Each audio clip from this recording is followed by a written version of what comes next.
This is the Calcio FC podcast with me, David Ferrini, the Destination Calcio writers Emmet Gates and Dan Cancian. We're going to deep dive on Pisa, Serie B club that is aspiring for a return to Serie A for the first time since, 1991? They were last relegated in the Diego Simeone era. Guys, Filippo Inzaghi, what a job he is doing. He got Benevento promoted a few years back, and he's trying to do the same thing with Pisa.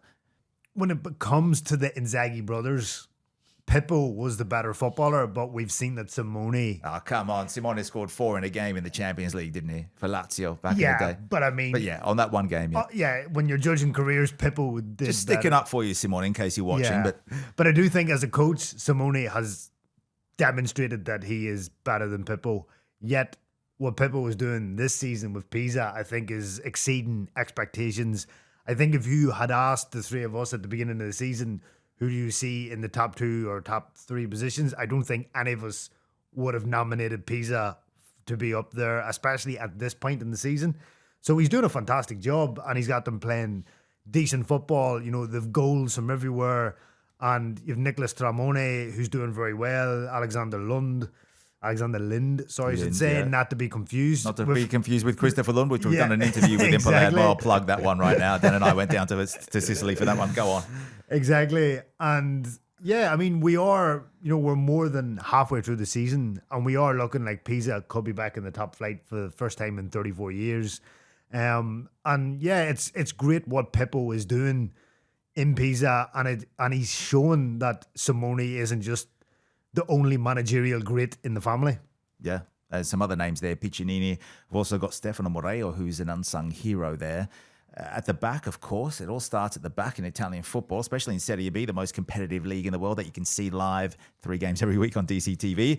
But look, they've also got Adrian Semper in goal. He's been remarkable. We've put a video out last week on some of the saves that he pulled off to get Pisa when they took the lead against Palermo. He's the one that got them the win, some fingertip saves at the end of the match. Dan, where do you see this going with Pippo and this kind of team of unsung heroes? I mean, I think Inzaghi is really, as Emmet said, it's been a surprise.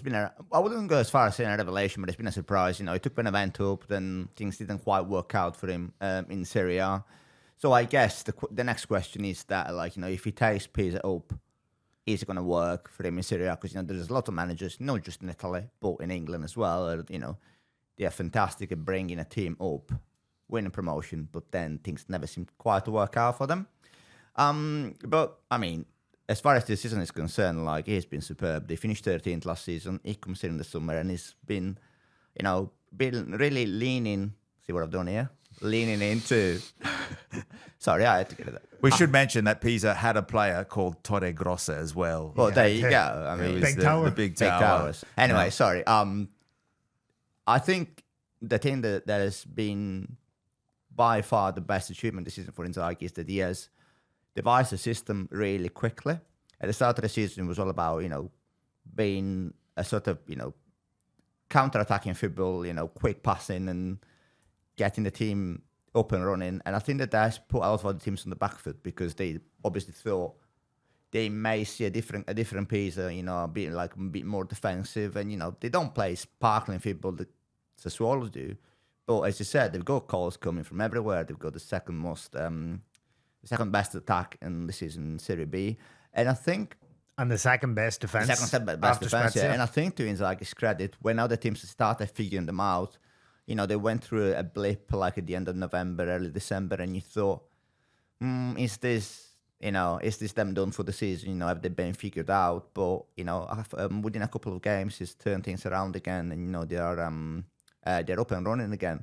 And I think that he deserves enormous credit for that. And I think, the structure behind Pisa is also very, I think it's crystal clear that teams that have a proper football structure behind them make such a difference in Serie B. We see it with the Swallow.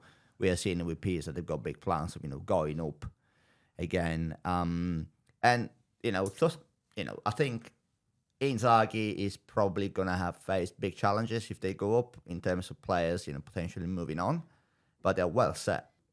Pisa really punching above their weight in the eyes of many. Emmet, the Arena Garibaldi, let's talk about that, where the Pisa home stadium. It's not the prettiest thing from outside, is it? But they're feeling it every week. Yeah, I mean, it opened in 1919, and I don't think it's been touched or renovated since 1919. It is, by Italian standards, it's one of the biggest eyesores you will see in the whole peninsula. Yet, from the exterior, from the inside, outside, it's quite nice. Yeah, and exactly. It's that cement look. That's quite a big field to choose from when it comes to eyesores. Exactly. But they are filling it, every week. They're getting, probably 75 to 80% sellout. And they create a buzz, and that's helped Pisa in their home form. But it will be interesting to see the amendments they have to make when they go up to Serie A, because obviously the regulations are a lot stricter in Serie A. Yeah, as we've seen with Venezia, with Como, they've had to renovate their stadiums. Yeah. So obviously we've seen it this season with Como had to play several away matches in August and September to give the team more time to renovate the stadium to meet criteria. I do think you'll see the same at Pisa next year, because there will be a lot of work needed at the Garibaldi if Pisa go up. But it's an interesting stadium, David. That's what I will say. It's very interesting. And sorry, Dan, you've got No, something to say. I was going to say that, I mean, I think you're going to find this more and more, because we keep hearing about projects in Italian football. When we spoke last week about American investment and foreign investment into Serie A, where Pisa to come up, there will be another team owned by an American ownership. Yeah. And I think you'll find that these foreign investors aren't put off by the need to, if not necessarily build new grounds from the bottom up, to sort of renovate existing grounds. I think today, as I said, they see it as a project.